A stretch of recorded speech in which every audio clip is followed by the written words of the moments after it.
ব্যাসদেৱে যেতিয়া অন্তৰত ভগৱন্তক চিন্তা কৰি বহুৱাই ল'লে ঈশ্বৰৰ ৰূপটো, কাৰণ ঈশ্বৰৰ ৰূপটো যদি মনত স্থিৰ হৈ থাকে, মানুহে নিজকে সকলো পৰ্যায়তে নীতি নিয়মৰ মাজত ৰাখিব নোৱাৰে, বিশেষকৈ আজিৰ যুগত।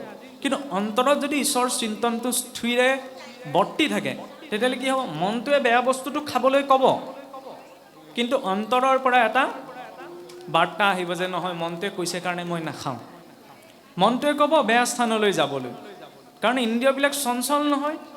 ভাগৱত বোলে নামঘৰতে ভাগৱত পঢ়ি আছে, মোৰ ভাগৱতলৈ আহিবলৈ সময়টো নোলাব পাৰে, কিন্তু যদি তিনিআলি মোৰ এটা হুলস্থুলতা যদি হয়, তেতিয়াহ'লেতো মই ভাতৰ থালিখন এৰি হ'লেও তাত উপস্থিত হ'মগৈ, হয়নে নহয়? বেয়া গোন্ধটো নাকেতো পটককৈ পায়, ভাল কথাটো পটককৈ নুশুনে, নহয়নে?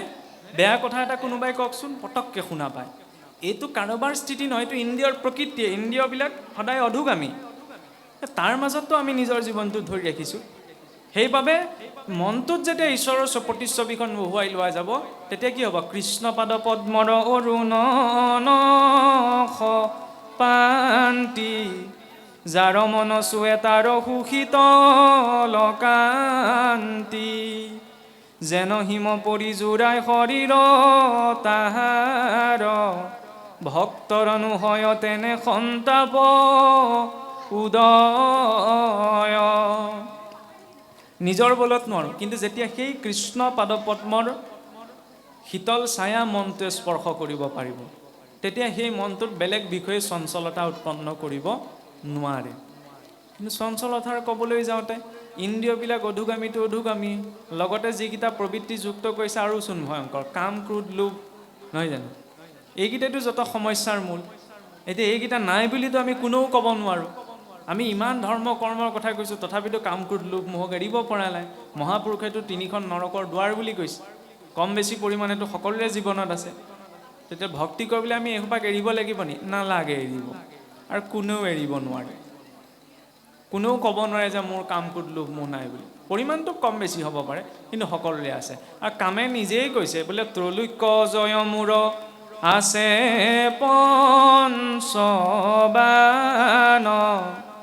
যাহাৰ ভয়ত ত্ৰিভুৱন কম্প মান, শংকৰ ব্ৰহ্মাক যিনি আছু বাহুবলে, কোনে মোক জিনিবে কইটোৰ বিতলে। ত্ৰৈলোক্যক জয় কৰিব পৰা, কাৰণ কামৰ 5 প্ৰকাৰ আছে নহয়, জম্ভন বিজিম্ভন স্তম্ভন সন্মোহন আদি 5 প্ৰকাৰৰ বান আছে। বোলে এই গোটেই সৌৰমণ্ডলত মোক আকৌ জয় কৰিব পৰা কোন আছে? স্বয়ং শংকৰ ব্ৰহ্মাকে জয় কৰি থৈছোঁ। কামৰ ইমান পাৱাৰ। ক্ৰোধ বোলে মুহুৰ শৰৰ ঘাৱে হৃদয় বিদাৰে, কৈতবা লুকাইব লোক দেখি অন্ধকাৰে।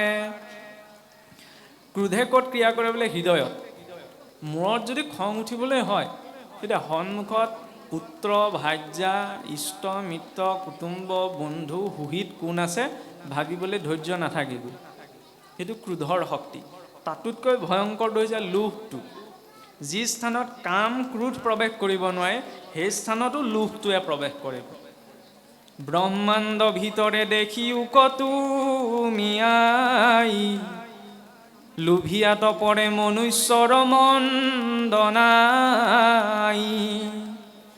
যত পাৰে মানে তাৰ ভাল নকৰিব, ভকতি খলিত কৰি যাতনা কদিব।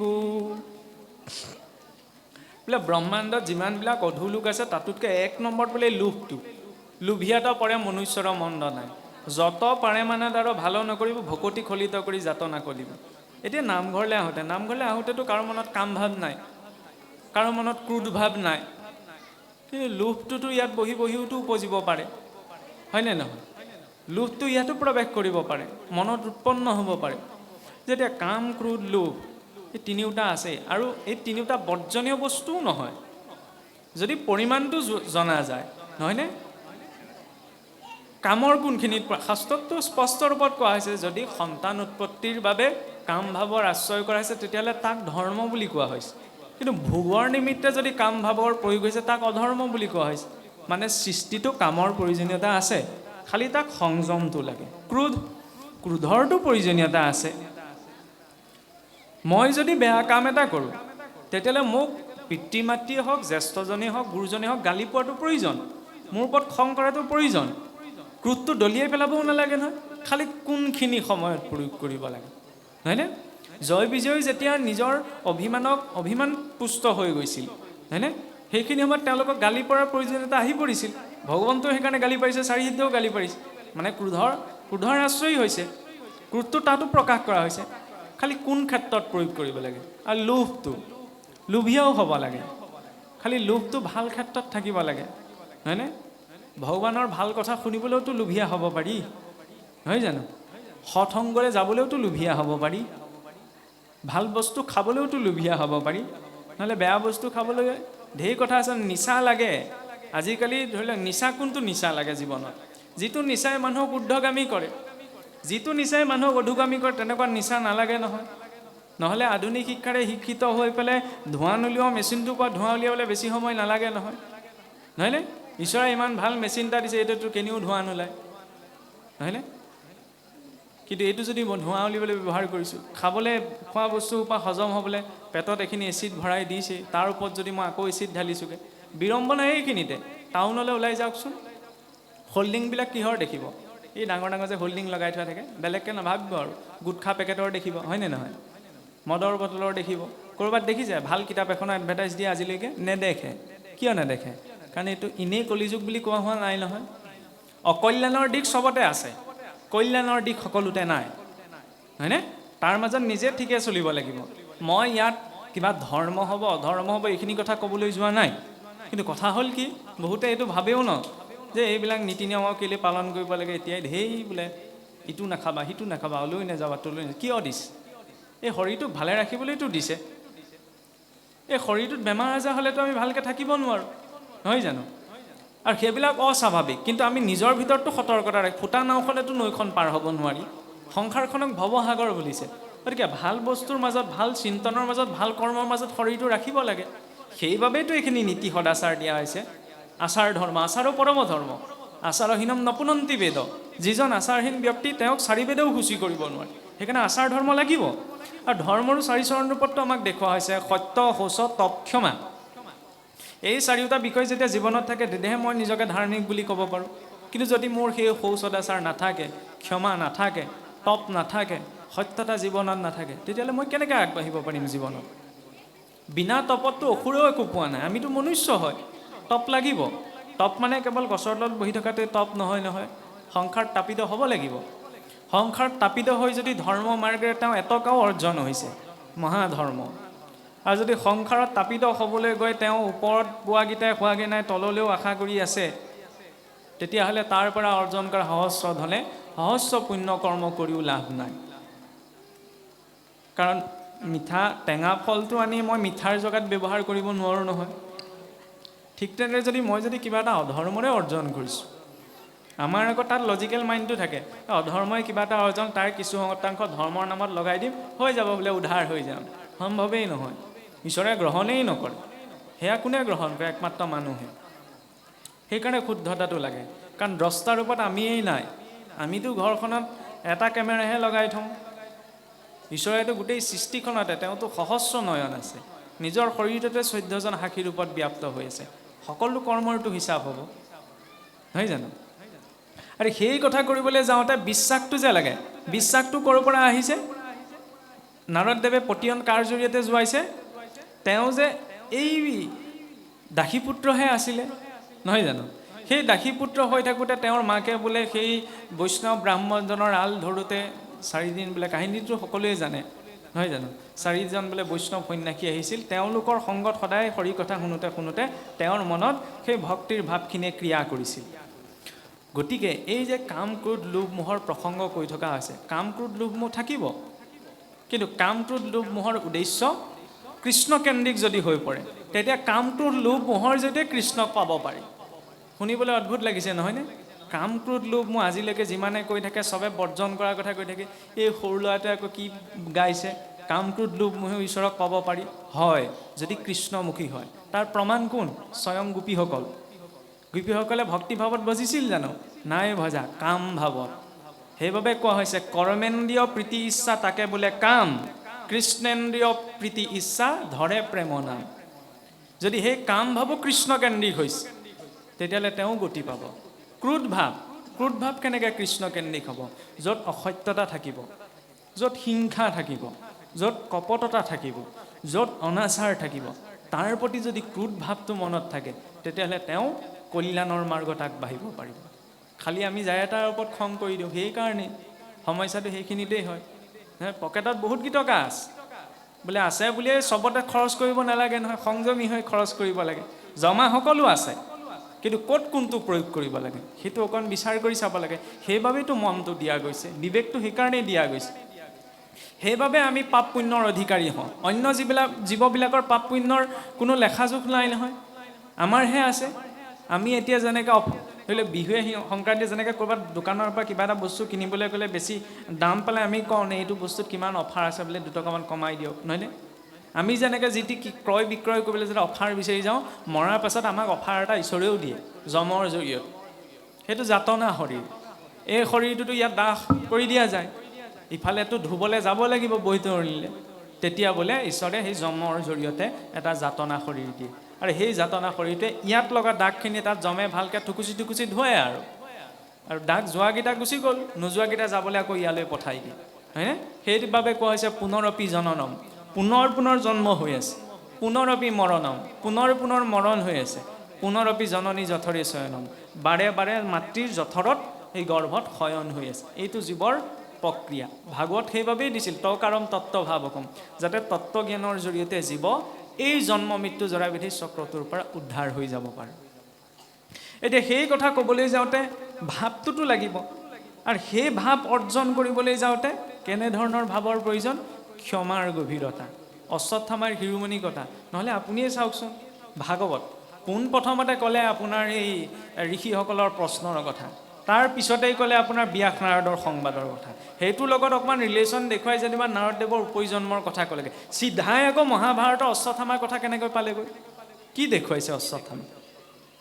কাৰণ যেতিয়া ভক্তি মাৰ্গটোৰ সৈতে ধৰ্ম মাৰ্গটোৰ সৈতে জড়িত হোৱা যায়, তাতো প্ৰাপ্তিৰ বাসনাটো উৎপন্ন হয়, নহয়নে? আৰু প্ৰাপ্তিৰ বাসনাটো যদি মূৰৰ ওপৰত বহিবলৈ হয়, গতিটোৱে অশ্বত্থামাৰ নিচিনা হয়। অশ্বত্থামাটো গুৰুপুত্ৰ আছিল, নহয় জানো? আৰু যিজনৰ জন্মও স্বয়ং মহাদেৱৰ বৰত হৈছে, অশ্বত্থামাৰ জন্ম মহাদেৱৰ বৰত হৈছে গুৰু দ্ৰোণৰ ঔৰসত। তেতিয়াহ'লে অশ্বত্থামা কেনেকুৱা হ'ব লাগিছিল? যথেষ্ট ভাল মানুহ হ'ব লাগিছিল। কিন্তু তেওঁ শুই থকা দ্ৰৌপদীৰ 5জন পুত্ৰকো শিৰচ্ছেদ কৰি থলে, কাৰণ প্ৰাপ্তিৰ বাসনা উপজিলে। ভাবিলে কি, পঞ্চ পাণ্ডৱৰ গোটেই বংশটো যদি মই নষ্ট কৰি পেলাওঁ তেতিয়াহ'লে দুৰ্যোধনে মোক কৰ্ণক দি আধা ৰাজ্যৰ অধিপতি পাতি দিব, ধন সোণ সা সম্পন্ন ঢেৰ দিব। গতিকে ধৰ্ম মাৰ্গটো যদি মই বাসনা এটা লৈ পেলাই জড়িত হৈছোঁ, কেতিয়াবা পথভ্ৰষ্ট হৈ যাব পাৰোঁ। মোক বাসনাই এনেকুৱা এটা কাম কৰিবলৈ বাধ্য কৰাই দিব পাৰে যিখিনি সময়ত মই হিতাহিত চিন্তা কৰাৰ ক্ষমতা হেৰুৱাই পেলাব পাৰোঁ, যিটো অশ্বত্থামাৰ হৈছিল। তাৰ বিপৰীতে দ্ৰৌপদীৰ জৰিয়তে কি দেখুৱালে? দ্ৰৌপদীৰ জৰিয়তে ক্ষমাৰ গভীৰতাটো। নিজৰ হত্যা কৰা 5জন পুত্ৰকো যে বোলে এওঁক হত্যা কৰিবলৈ মই কেনেকৈ অনুমতি দিওঁ?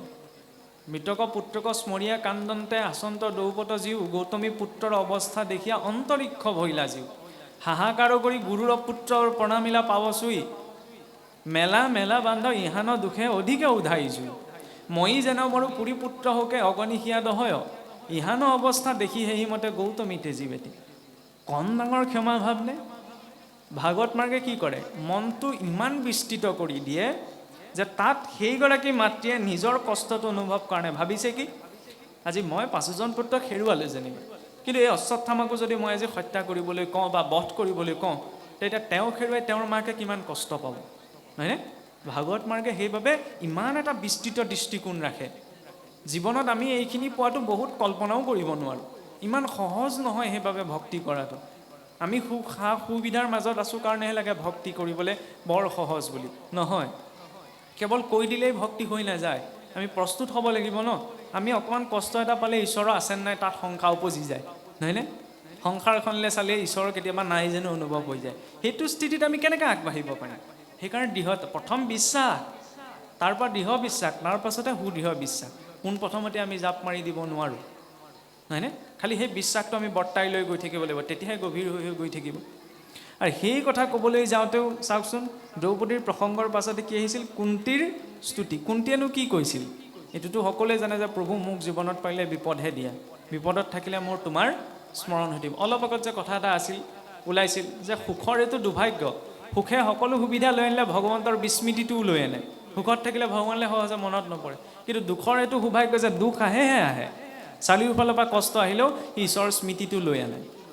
জীৱনত অহা দুখ, কষ্ট, অপ্ৰীতিকৰ পৰিস্থিতিয়ে প্ৰত্যেক মনুষ্যক এইটো কথা বুজাবলৈকে আহে যে ঈশ্বৰৰ ব্যতিৰেকে আৰু একো ইয়াত স্থায়ী নহয়, নহয়নে?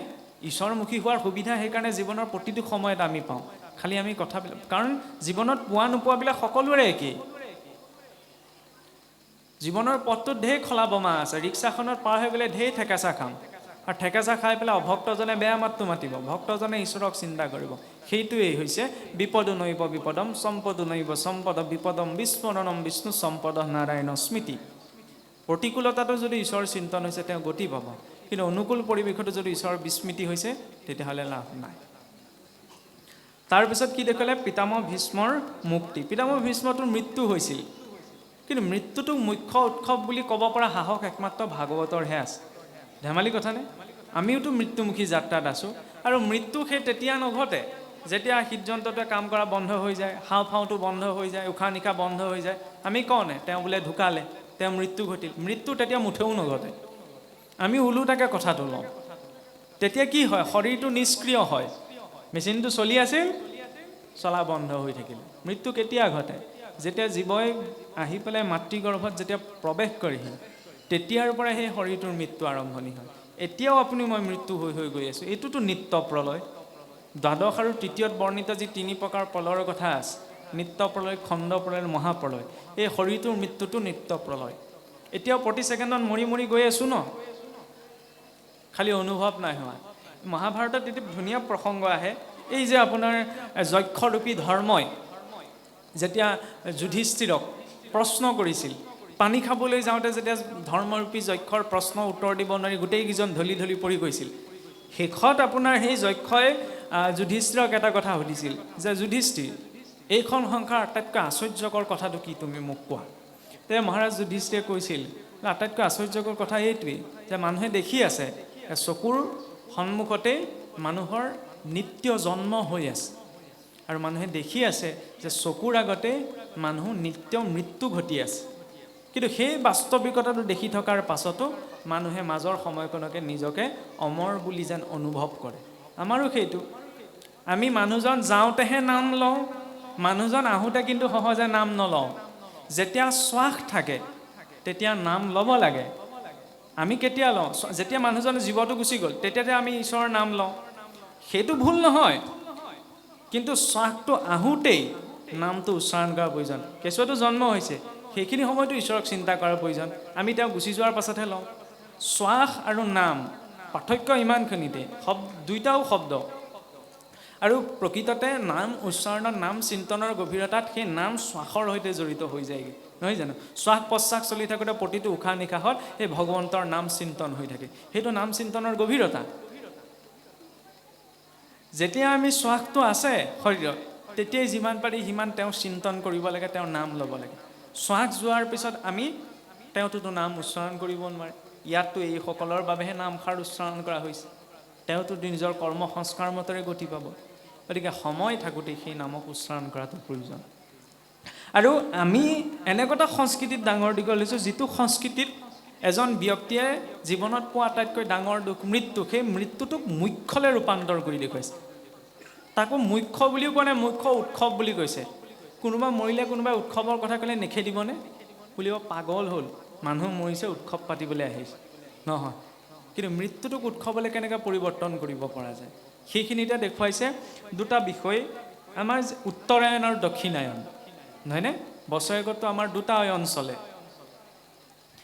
মাঘ বিহুৰ সংক্ৰান্তিৰ দিনা সূৰ্য যেতিয়া মকৰ ৰাশিত প্ৰৱেশ কৰে, তেতিয়া সেই প্ৰথম ছমাহ কি কোৱা হয়? উত্তৰায়ণ কাল। পাছৰ ছমাহ দক্ষিণায়ন কাল। কিয় কোৱা হয়? বোলে ঊৰ্ধ্ব লোকত আমাৰ ইয়াত এবছৰে এদিন ধৰা হয়, ইয়াত এবছৰ পাৰ হৈ গ'লে লোকত কেনেকৈ এদিন ধৰা হয়? কাৰণ অন্য জীৱই ঊৰ্ধ্বদৈহিক যাত্ৰা কৰিব নালাগে মৰিলে, কিন্তু মনুষ্যই লাগে, কাৰণ মনুষ্যক চেতনা শক্তিটো দিয়া হৈছে। আৰু সেই ঊৰ্ধ্বদৈহিক যাত্ৰা কৰাৰ প্ৰশস্ত সময় বোলে উত্তৰায়ণ কাল। কিয় উত্তৰায়ণ কাল বোলে ঊৰ্ধ্ব লোকত দিনৰ সময়? কেনেকৈ? মহাকাশ বিজ্ঞানীও এই কথা প্ৰমাণ কৰিলে যে সময়টো আপেক্ষিক। মহাকাশত যেতিয়া উপগ্ৰহসমূহ পঠিওৱা যায়, যিমানে ওপৰলৈ গৈ থাকে সিমানে সময়ৰ গতি কমি কমি গৈ থাকে। আমি ভূলোকতহে আছোঁ, দেৱলোকটো ইয়াৰ পৰা ঊৰ্ধত আছে, গতিকে স্বাভাৱিক কথা, ইয়াত এবছৰ পাৰ হ'লেহে তাত এদিন পাৰ হয়। আৰু ঊৰ্ধ্বলোক বুলি ক'লে আমি ওপৰ বুলি ক'লে আকাশখনৰ কথা কওঁ ন, ভগৱান ক'ত আছে? ওপৰত আছে। এইটো ভুল দিশ, এইটো ঊৰ্ধ্ব দিশ নহয়। ঊৰ্ধ্ব দিশটো হৈছে পূব দিশটো। আমি কওঁ না, আমি পূব দিশত ঈশ্বৰক কিয় চিন্তা কৰোঁ? বোলে পূব দিশৰ পৰা সূৰ্য উদয় হয়। সেইটো প্ৰাথমিক কথাহে। মূল কথাটো হ'ল কি?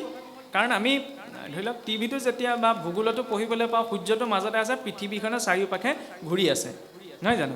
পৃথিৱীৰ উত্তৰ মেৰুতো মানুহ নাই, দক্ষিণ মেৰুতো মানুহ নাই, এই ছাইডতহে মানুহখিনি আছে।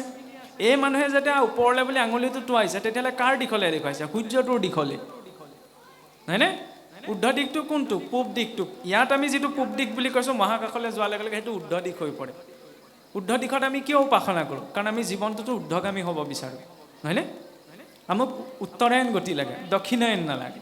দক্ষিণায়ন কালত বোলে জীৱই শৰীৰটো এৰিলে এই ষ্টেচনে কেতিয়াবা ৰৈ যাবলগীয়াও হ'ব পাৰে, কিন্তু ভাগৱতৰ এইটো সামৰ্থ্য দেখি আছে, দক্ষিণায়ন কালতো তেওঁক গতি দিব পাৰে, কিন্তু স্বাভাৱিক ৰূপত যিটো দেখুওৱা হৈছে। নহ'লে চাওকচোন, ভাগৱতৰ আৰম্ভণিৰ পৰা শেষলৈকে বিদুৰ, মৈত্ৰেয়, পঞ্চপাণ্ডৱ, মহাৰাজ পৰীক্ষিত সকলো কেনি গৈছে? উত্তৰ দিশে গৈছে। উত্তৰ দিশত ভগৱতৰ এনেকুৱা কি আছে যে সকলোৱে উত্তৰ দিশে গৈছে? পঞ্চপাণ্ডৱো গৈছে উত্তৰ দিশে, কাৰণ কি লাগে? উত্তৰায়ণ গতি। ইচ্ছা মৃত্যুৰ অধিকাৰী হোৱাৰ পাছতো পিতামহ ভীষ্মই শৰীৰ তেতিয়ালৈকে এৰা নাই, যেতিয়ালৈকে উত্তৰায়ণ কাল উপস্থিত হোৱাহি নাই, হয়নে? আমি অসমীয়া সমাজতে কওঁ নে কথা এটা, যে বোলে আগফালে সোমালে আগফালে ওলাই যোৱা দিয়ে, আগফালে সোমাই পাছফালে ওলাই যাব নাপায় নহয়। আমাৰ এইটো লোকাচাৰত কথা এষাৰ যে আছে, কোনোবা এজন যদি আগফালে সোমাইছে, তেতিয়া আকৌ তেওঁ পাছফালে ওলাই যোৱাটো আমি নকওঁ, এই যেনি সোমাইছা তেনি ওলাই যাওঁ। এইটো দৰ্শন ক'ৰ পৰা আহিল? জীৱ কেনি প্ৰৱেশ কৰিছে? এই ব্ৰহ্মতালু বা ব্ৰহ্মৰন্ধ্ৰইদি, নহয় জানো? মাতৃগৰ্ভত এই ব্ৰহ্মতালু বা ব্ৰহ্মৰন্ধ্ৰইদি জীৱ শৰীৰত প্ৰৱেশ কৰে। গতিকে অহা সময়তো বোলে যে জীৱ এই বাটেই উভতিব লাগিব, তেতিয়া তেওঁ গতি পাব। আৰু জীৱনত মই যিমানেই বেয়া কাম কৰিম, অন্তিম সময়ত শৰীৰৰ সিমান নিম্ন অংশইদি জীৱ বাজ হ'ব। এইবিলাক বোলে কোনে দেখিছে? আজিকালি আকৌ যুক্তিটো প্ৰথম নহয়, 1 নম্বৰতে থাকে যুক্তিটো। কোনেওতো দেখা নাই, তেতিয়া কেনেকৈ মানি ল'ম যদি দেখা নাই? বি খালে যে মানুহ মৰে, সেইটোও কোনেও দেখা নাই, কিয় মানি আছোঁ? নিজে টেষ্ট কৰিটো চোৱা নাই, নহয় জানো? কাৰণ বিশেষজ্ঞজনে কৈছে কাৰণে মানি লৈছোঁ। গতিকে আমি দেখা নাই, কিন্তু কোনেও দেখা নাই এইটোতো নহয়। পূৰ্বৰ মহাপুৰুষসকলে ইমানখিনি কষ্ট কৰি এইখিনি তথ্য দি থৈ গ'ল। এতিয়া এপেজ লিখিবলৈ আহোঁতেও ঘণ্টা জুই বহিব লাগে। তেতিয়াৰ দিনত সাঁচিপাত, ভোজপাত এইবিলাকত লিখি ইমান সুবিধাও নাছিল। কি প্ৰয়োজন আছিল? তেওঁলোকে অনুভৱলব্ধ কৰি, কাৰণ প্ৰতিটো কথা নিজে অনুভৱ কৰি যে জনা যায় এইটোও নহয়, আনৰ অনুভৱৰ পৰাও কিছু অনুভৱ লোৱা যায়, হয়নে? সেইবাবে মহাজন ইয়েনগত স্বপন্থ, যে মহাজনসকলে যি পথ অনুসৰণ কৰিছে তাকেই অনুসৰণ কৰাটো প্ৰয়োজন। অনুকৰণো কিন্তু নহয়, অনুকৰণ অসুৰেহে কৰে, আমি অনুসৰণ কৰিব লাগে। ঈশ্বৰে অসুৰে অনুকৰণ কৰিবলৈ গৈ নিজকে ঈশ্বৰ বুলি ভাবি লয়। সেইকাৰণে আমি কেতিয়াও কাকো অনুকৰণ কৰিব নালাগে। আমাৰতো কেতিয়াবা উপমা দি দিয়া যায় যাকে তাকে, ধৰি লওক ভক্ত ধ্ৰুৱৰ লগত, ভক্ত প্ৰহ্লাদৰ লগত ইত্যাদি ইত্যাদি। সেইটো তুলনাটো ভুল, সেইটো এটা অপৰাধ। কাৰণ ইমান এজন শ্ৰেষ্ঠ ভক্ত, ইমান এজন শ্ৰেষ্ঠ ব্যক্তিক আমি মানুহৰ সৈতে তুলনা কৰিব পাৰোঁ জানো? নোৱাৰোঁ নহয়। যিদৰে মহাপুৰুষ শংকৰদেৱক যদি কোনোবা অন্য এজন পণ্ডিতৰ সৈতে তুলনা দিয়া হয়, আমি জানো ভাল পাম? কেতিয়াও ভাল নাপাওঁ। কিয় ভাল নাপাওঁ? কাৰণ স্থিতিটোৱে বেলেগ। তেতিয়াহ'লে ভক্তসকলৰ সৈতে সেই প্ৰহ্লাদী ভক্তসকলৰ সৈতে কাৰোবাৰ তুলনা কেনেকৈ সম্ভৱ নহয়। আৰু মানুহেও জীৱনত কাৰো সৈতে তুলনা দিব নালাগে। আমুকে আমুক কৰিলে, তামুকে তামুক কৰিলে, সকলোৰে জীৱনটো একেই নহয় নহয়। আপোনাৰ জীৱনত কি চলি আছে আপুনিহে জানে। মই মোৰ দৃষ্টিৰে তাক চালে নহ'ব নহয়, হয়নে? সেইকাৰণে কোনেও কাৰো জীৱনৰ পৰা নিজকে তুলনা কৰি চাব নালাগে। নিজৰ নিজৰ জীৱন প্ৰক্ৰিয়া সুকীয়া, সেই দিশত আগবাঢ়িব লাগে। আৰু যাই হওক, এতিয়া এই কথা ক'বলৈ যাওঁতে যে জীৱই পিতামহ ভীষ্মই সেই দক্ষিণায়ন কাললৈ, উত্তৰায়ণ কাললৈকে নিজৰ শৰীৰত বদ্ধ হৈ আছে। সেইখিনিতে উত্তৰায়ণ কালৰ আৰু এটা দিশ দেখুওৱা গৈছে। এইটো স্থূল শৰীৰৰ ভিতৰত সূক্ষ্ম শৰীৰ আছে। সূক্ষ্ম শৰীৰটোৰ ভিতৰত আমাৰ বোলে 114টা চক্ৰ আছে, য'ত শক্তিৰ মিলন হৈছে।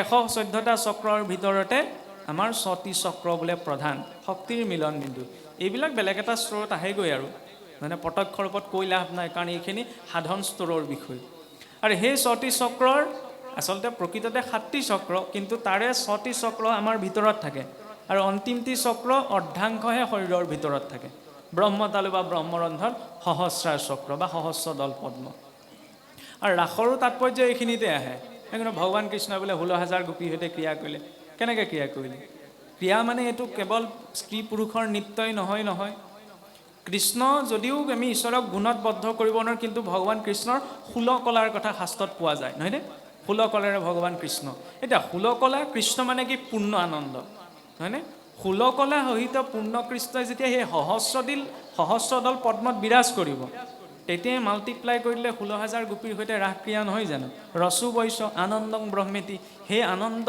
ভূমানন্দতেইটো গোটেই এই স্থূল ব্ৰহ্মাণ্ডৰ লগতে আপোনাৰ গোটেই বিৰাট ব্ৰহ্মাণ্ডখন বৰ্তি আছে নহয় জানো সেইকাৰণে ৰাস ক্ৰিয়া বুলি ক'লে কেৱল নৃত্য বিশেষেই নহয় যাৰ মূল আধাৰত জীৱাত্মা পৰমাত্মাৰ সংযোগত এই স্থূল শৰীৰটোৰ লগতে গোটেই বিৰাট ব্ৰহ্মাণ্ডখন বৰ্তি আছে আৰু সেই 6টি চক্ৰৰ ভিতৰতে আমাৰ হৃদয়ত কি আছে বোলে অষ্টদল পদ্ম 8টা পদুমৰ পাহি সদিক বোলে এটা মণ্ডল আছে নহয়নে প্ৰথমতে আপোনাৰ বোলে চন্দ্ৰমণ্ডল তাৰ ভিতৰত সূৰ্যমণ্ডল তাৰ মধ্যত অগ্নিমণ্ডলৰ মধ্যত বোলে পৰমাত্মাৰ স্থান আৰু তাৰ কাষে কাষে 8টি কোণ আছে সেই 8টি কোণত জীৱই নিজৰ গুণ কৰ্ম সংস্কাৰ অনুসাৰে অধিষ্ঠান লাভ কৰে পূব কোণত অধিষ্ঠান লাভ কৰিলে তেওঁ অল্পায়ু হয় পশ্চিমত ৰোগীয়া হয় দক্ষিণত তীৰ্থ অভিলাষী বা সৎকৰ্ম অভিলাষী আৰু উত্তৰত উত্তৰপাশিত যেবে জীৱয়ুতপন্ন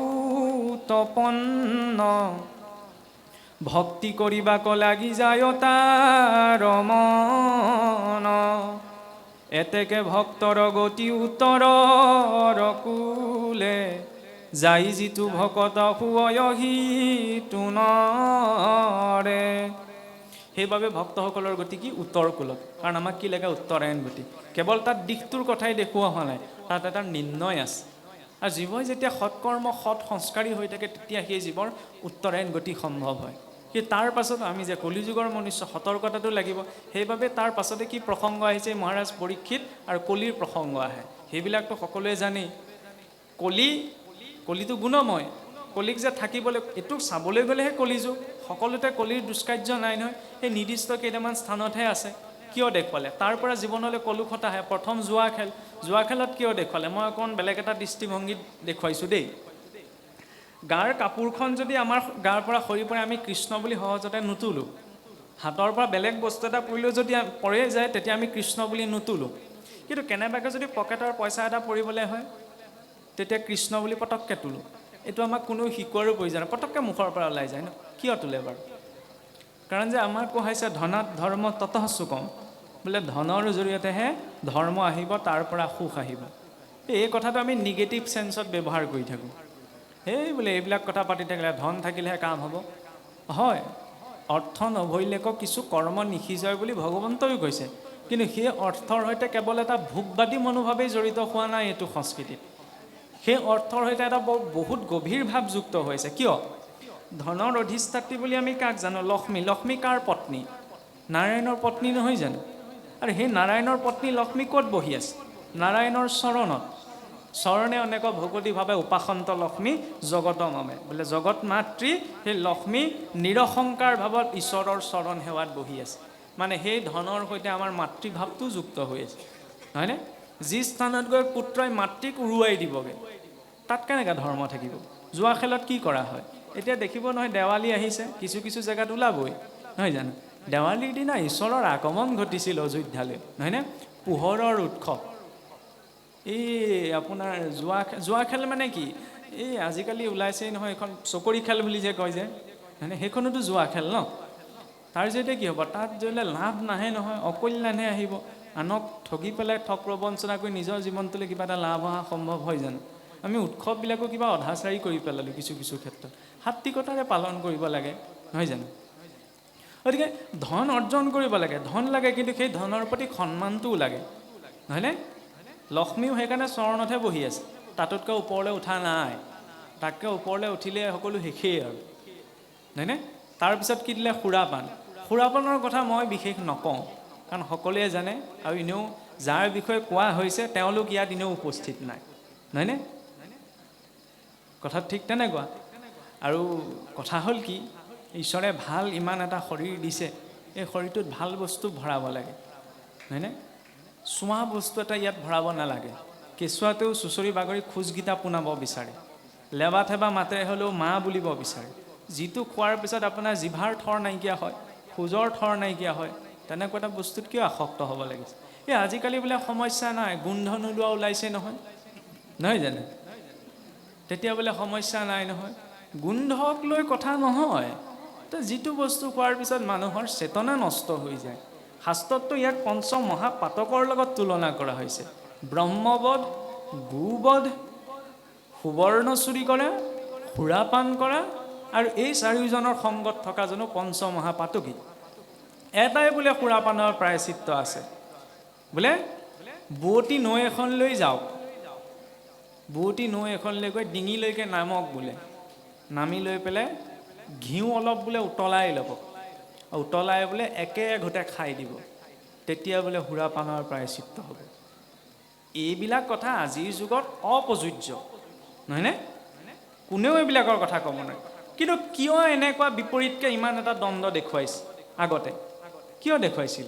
মানে সেই বস্তুটোৰ অপবিত্ৰতাটো বুজাবলৈকে, মানে ইমান এটা কঠোৰ ব্যৱস্থা কিয় দেখুৱাইছে? সেইটোৱে ল'ব লাগে। এই জীৱনটো পাইছোঁ ভাল বস্তুৰ মাজত ৰাখিব লাগে, নহ'লে কি ক'ব আৰু এইবিলাক কথা কৈ লাভেই নাই। চাৰিওফালে সেইখনেই বৃদ্ধি হৈছে। এই আজি দুদিনমানৰ আগতে নগাঁও মহাবিদ্যালয় বোধহয় অধ্যক্ষৰ এটা মানে ভাষণত এটা কথা প্ৰকাশ পাইছিল। এইখন অসমতে প্ৰতিদিনে 12 কোটি টকা সুৰাৰ নামত প্ৰয়োগ হয়। অসমীয়াক কেনেকৈ দুখীয়া বুলি ক'ব?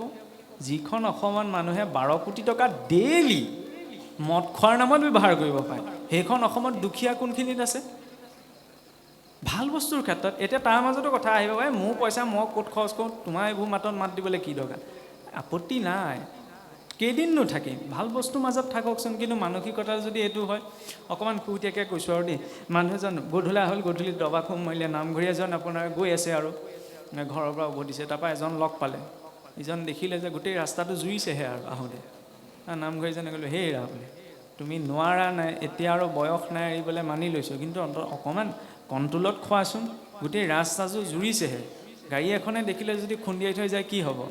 সেইখিনি সময়ত অকণমান ইগ'টো বেলেগ হয় নহয়। তেতিয়া ইজনক খং উঠিলে, হেই বোলে আপুনি কাক কথা ক'বলৈ আহিছে? আপুনি বোলে ভাল বস্তু খাই খাই আপোনাৰ গাত কিমান শক্তি আছে, দিনক দিন দেচোন আপুনি ক্ষীণাইহে গৈছে। মইতো ক্ষীণাই যোৱা নাই। বোলে ক্ষীণাই যোৱা নোযোৱালৈ কথা নহয়, তোমাক খোজৰে থৰ নাই, খোজৰহে থৰ নাই, গাত বল নাই বুলি ভাবিছে নি? বোলে খোজত থৰ নাই, তাৰ আকৌ গাত বলৰ কথা কৈছে। অঁ বোলে আপুনি আমুকৰ ঘৰ আপোনাৰ ৱালখন অকণমান লৰাই দেখুৱাওকচোন। আপুনি যদি ভাল বস্তু খাই খাই ইমানেই শকতি আহিছে, লৰাই দেখুৱাওক। বোলে এইটো কি কথা হ'ল? মই ভাল বস্তু খালোঁ বুলিয়ে মোৰ গাত ইমান শক্তি আহিলে যে মই কাৰোবাৰ ঘৰ ৱালখন লৰাই দিব পাৰিম, এইটো কি কথা হয়? সেইটোৱে বোলে, আপুনি ভাল বস্তু খাই খায়ো ইমানকণ শকতি হোৱাকৈ নাই, এই ৱালখন 1 ইঞ্চি লৰাব নোৱাৰে, মই ওচৰলৈ যাবই নালাগে, ইয়াৰ পৰাই লৈ আছে। সেইটো মানসিকতাত কথা কৈ লাভ নাই, নহয়নে? গাখীৰ বিক্ৰী কৰা এজনো ঘৰতহে বিকিবলৈ আহে, গাখীৰ লাগিব নি চিঞৰে নহয়। গাখীৰ দিয়া গোৱালজনে, ইবিধ বিক্ৰী কৰাজনে মাত দিবহি লাগে জানো? নিজেই বিচাৰি যায়, লাগিলে আৰু গাঁতৰ মাজত পুতি থওক। সেই ভাৱনাটো ঈশ্বৰমুখী হ'ব লাগে। ইমান যেতিয়া প্ৰতিকূলতাৰ মাজত সেইখন বিচাৰি যোৱা হৈছে, তেতিয়াহ'লে এইটো যুগৰ মাজতো ঈশ্বৰক বিচৰাৰ ভাৱনাটো লাগে। কাৰণ সেইটো কি নিচা? তেওঁক পোৱাৰ পিছত তাতোতকৈ অধিক নিচা আহিব। মিঠাটো পোৱাৰ পিছত কোনো তিতা কেৰেলাত লাগি নাথাকে নহয়, গতিকে মিঠাটো খাবলৈ চাব লাগে, সকলো তেওঁত আছে। আমি মূৰ্খ হ'ব পাৰোঁ, কিন্তু আমাৰ পূৰ্বপুৰুষসকলতো মূৰ্খ নাছিল। সেই ঋষি মুনিসকল, মহাপুৰুষসকল ইমান কষ্ট কৰি বহি আছে ঈশ্বৰৰ প্ৰাপ্তিৰ বাবে। কি উদ্দেশ্য? কিবা এটা অনুভৱ কৰিছিল ন? গতিকে ল'ব লাগে তেওঁৰ পৰা।